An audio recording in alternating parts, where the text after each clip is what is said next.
ప్రేక్షకులందరికీ నమస్కారం అండి. చాలామందిని కన్ఫ్యూజన్లో పెట్టిన ఒక టాపిక్ ఏంటంటే మధ్య ద్వారాలు. సో మీరు ఏ శాస్త్రమైనా చదవండి, ద్వారాలు దిక్కులకే పెట్టాలి అని ఉంటుంది. విదిక్కులకు పెట్టాలని ఏ శాస్త్రంలో కూడా చెప్పబడలేదు.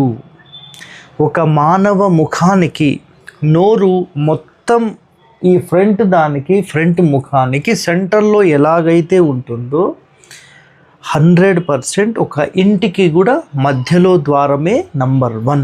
ఇది మీకు ఒక ఎగ్జాంపుల్ రూపంలో నేను చెప్తున్నాను. విశ్వకర్మ ప్రకాశికలో నేను ఈరోజు ఏం చదివానంటే, గతంలో నేను ఒక మాట చెప్పాను, మధ్య ద్వారం ఇక్కడ కాకుండా మనం ఈశాన్యానికి జరపడం ఈ మూలకే మంచిది అని మాట్లాడుతూ ఉన్నారు కదా. అయితే మరి అది ఎంతవరకు వాస్తవం?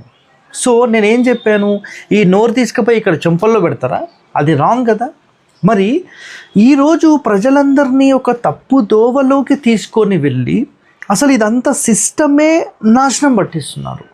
మరి ఇలాంటి వాళ్ళను ఎలా నమ్మాలనేది మీరు ఆలోచన చేయండి. సొంత అనుభవము, 40 సంవత్సరాల అనుభవము, 50 సంవత్సరాల అనుభవము అనే మాట్లాడడం కాదండి. 20 30 మనకు అవసరం లేదు. మహర్షులు కొన్ని వేల సంవత్సరాలు పరిశోధన చేసి ఆ అంశాలే మనకిచ్చారు. వాళ్ళకు సక్సెస్ అయిన తర్వాతనే మనకు చెప్పారు. బట్ గుర్తుపెట్టుకోండి, ఇంటి మొత్తానికి అక్యురేట్ సెంటర్ డోర్ అనేది పెట్టకూడదు. ఖచ్చితంగా ఈశాన్యం వైపు 1 లేదా 2 ఇంచులు 3 ఇంచులు జరిపి మాత్రమే పెట్టాలనేది శాస్త్రం. సో నేను ఇప్పుడు శాస్త్ర ఆధారితం ఒకసారి చూపిస్తాను, చూస్తూ ఉండండి. ఓకే.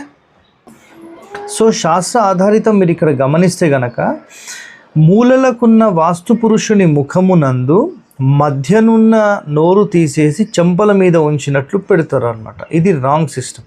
సో మధ్యలో పెట్టలేని సందర్భంలో కొంచెం కుడివైపుగా అనేది శాస్త్రంలో చెప్పారు. ఇది విశ్వకర్మ ప్రకాశిక, ఇది విశ్వకర్మ వాస్తుశాస్త్రము, 293 పేజీ నంబరు. మళ్ళీ పుస్తకం మీద అడగొచ్చు. ఇక్కడ చూడండి, చిత్రాల గురుమూర్తి గుప్త సిద్ధాంతి గారు. ఈయన ఎక్కడ ఉంటారంటే మనకు సింపుల్గా